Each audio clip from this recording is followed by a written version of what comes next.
kita melihat sebagai yang biasa untuk travel haji dan pastinya menyenangkan Idul Adha kemarin gitu Bang, melihat kasus yang dialami Mbak DP dan Pak RT ini sebenarnya seperti apa sih Bang kalau menurut hukum Bang? Oke, selamat malam, saya Dr. Firman Chandra. Saya coba menjelaskan konstruksinya, kira-kira apa sih yang menjadi dispute gitu lah antara public figure yang namanya DP dengan Pak RT. Sebenarnya kalau menurut saya hanya satu, hanya miskomunikasi. Karena apa? Karena korban itu adalah hak dari seorang pengkorban, mau diletakkan dimanapun. Namun jangan salah, pada saat apakah itu sapi, apakah itu kambing, sudah diletakkan di sebuah tempat dan umumnya di masjid, secara hukum kebiasaan itu adalah korbannya di tempat tersebut. Tinggal mekanisme panitia korbannya, apakah dibagikan di sana atau dibagikan ke kaum duafa lainnya, karena panitia itu termasuk yang menyembelih korbannya gitu loh, apakah sapi atau kambing tadi. Jadi secara hukum kebiasaan saja, terlepas itu hanya dititipkan, itu asumsi umum masyarakat yang biasa berkorban setiap tahunnya. Pada saat korban diletakkan di tempat yang biasanya untuk korban, apakah di masjid atau di tempat lainnya yang memang kebiasaan setiap tahunnya, itu secara langsung ataupun tidak langsung berarti harus disembelih di situ. Tiba-tiba ada perbedaan, yaitu berarti keluar dari konteks hukum kebiasaan. Itu sebenarnya. Nah, ini yang saya lihat bukan masuk ke ranah hukum semestinya. Ini ranah sosial kemasyarakatan, artinya miskomunikasi yang terjadi antara artis tersebut dengan Pak RT atau mungkin pengurus DKM masjid yang memang setiap tahunnya melakukan kurban bersama misalnya bagi masyarakat sekitar ataupun orang yang memang dari luar bisa juga.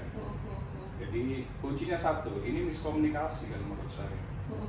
Nah, kalau sudah miskom gitu, sebaiknya apa Pak? Ada mekanisme yang tetap saya akan tidak masuk ke ranah hukum. Kita masuk norma saja, gitu, norma-norma kemasyarakatan.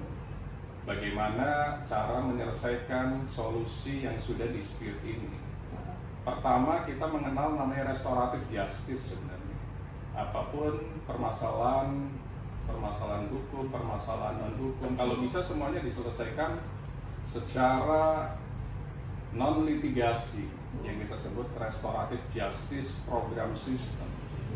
Itu dicanangkan oleh semua penegak hukum, baik kepolisian, kejaksaan, ataupun ke pengadilan. Jadi yang dilakukan solusinya satu, melupakan. Kedua, bertemu.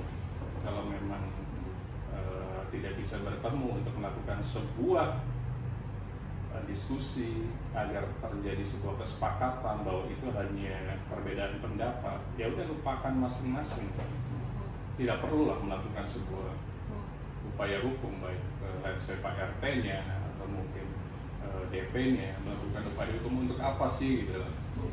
Nah, tinggal ya harus dibenahi oleh masing-masing pihak supaya tidak terjadi lagi di tahun depan miskomunikasi yang mungkin bisa jadi akan memiliki hal yang sama dan dampak yang sama. Tinggal masing-masing satu area, satu wilayah, satu mungkin RT atau satu RW, eloknya ya saling bertetangga dengan baik dan benar serta masing-masing punya hak dan kewajiban. Bang, kalau omongan Pak RT ya atau omongan DP ya, kalau dikasih 100 juta pun gue nggak mau gitu, maksudnya dikasih itu bisa dijadiin hukum nggak sih Bang, maksudnya dengan mungkin perbuatan tidak menyenangkan atau apapun itu bisa dibawa ke ranah hukum dengan perkataan itu Bang. Pada saat perkataan tersebut mengganggu atau dikatakan ada penghinaan atau dikatakan ada pencemaran nama baik, ya itu memang bisa-bisa saja. masuk di pasal 310, 311 junto pasal 27 ayat 3 Undang-Undang ITE. Namun balik lagi, itu membutuhkan namanya ahli bahasa. Ahli bahasa akan bisa menafsirkan apa definisi 100 juta tadi. Apakah konteksnya itu pemerasan, pencemaran nama baik, atau hanya sekedar semiotik gitu lah, tata bahasa. Kalau kita ngomong bahasa, pedagoginya, linguistiknya harus betul-betul dilihat secara jernih supaya tidak salah tafsir gitu. Apa sih definisi 100 juta itu? Bisa jadi mungkin karena hilaf misalnya, bisa jadi karena mungkin media memenggal katanya kalau dilihat secara kalimat, mungkin bisa jadi hanya penegasan saja atau pertanyaan, bukan statement. Dan itu yang berhak untuk menyatakan bahwa sudah ada pelanggaran tindak pidana baik secara objektif ataupun subjektif di pasal 310, 311 KUHP junto pasal 27 ayat 3 Undang-Undang ITE. Itu adalah ahli bahasa sebenarnya.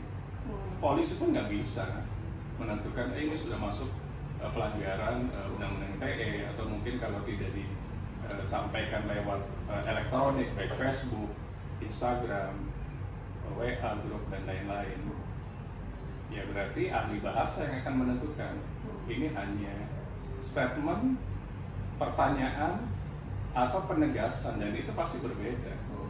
Bisa jadi bukan penghinaan, tapi memang sebagai warga negara Indonesia sah-sah saja kalau merasa dirugikan, boleh untuk melakukan upaya hukum.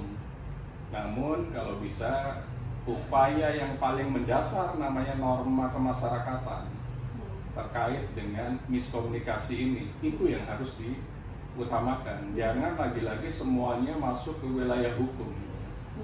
Sekarang polisi, jaksa, hakim, bahkan presiden mencanangkan gitu kan, bahwa segala hal itu kalau bisa jangan masuk ke ranah hukum apapun. Karena apa? Akan menumpuk berkas tersebut. Lebih baik diselesaikan secara elok yang namanya silaturahmi dan mediasi.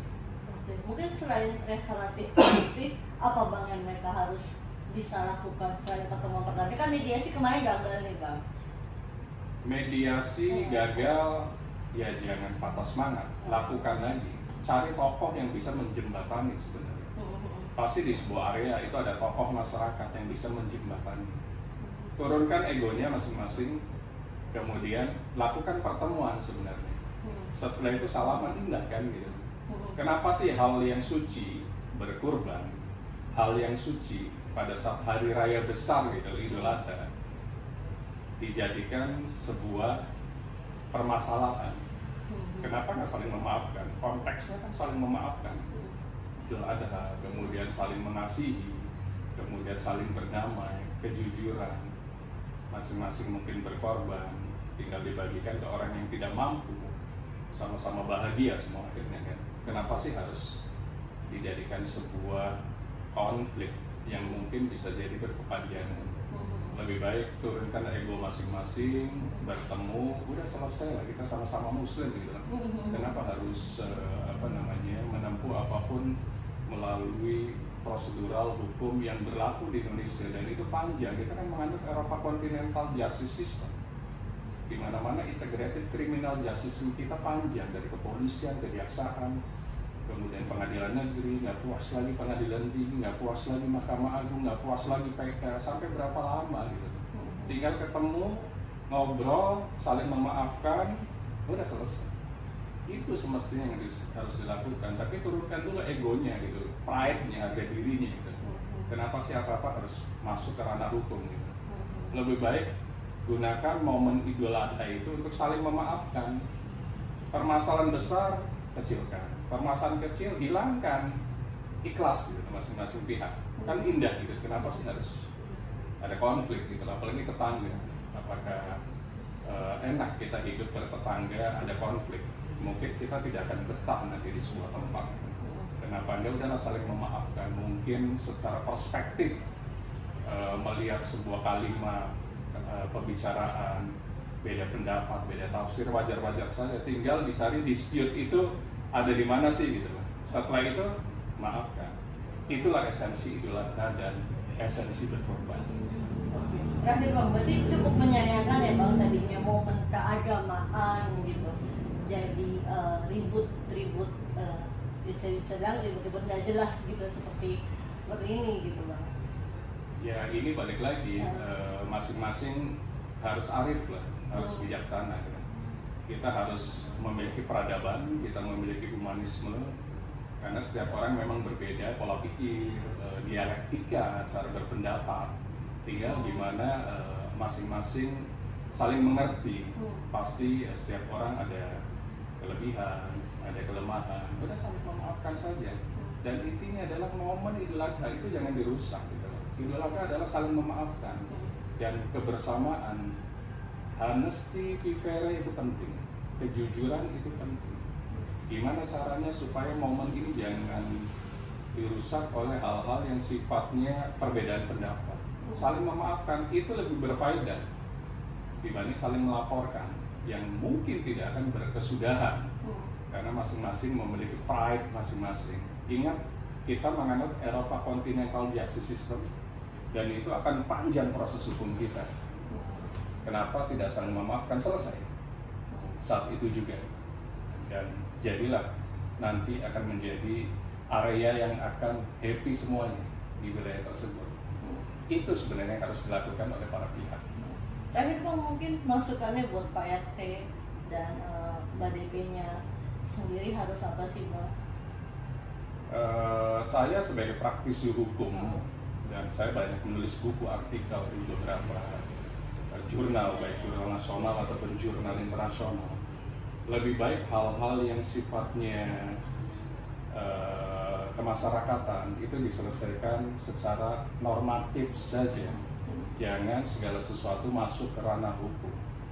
Karena apa? Ranah hukum adalah ranah yang panjang dan memiliki implikasi yang luas. Itu yang harus dilakukan oleh Mbak DP sama Pak RT atau mungkin pengurus masjid IKM tersebut. Lupakan masa lalu, masalah besar kecilkan, masalah kecil hilangkan. Itu esensi keberadaban, humanisme yang harus ditanam di setiap area tersebut. Siapapun posisi dan kedudukan strata sosialnya, kita sama sebenarnya. Itu. Oke.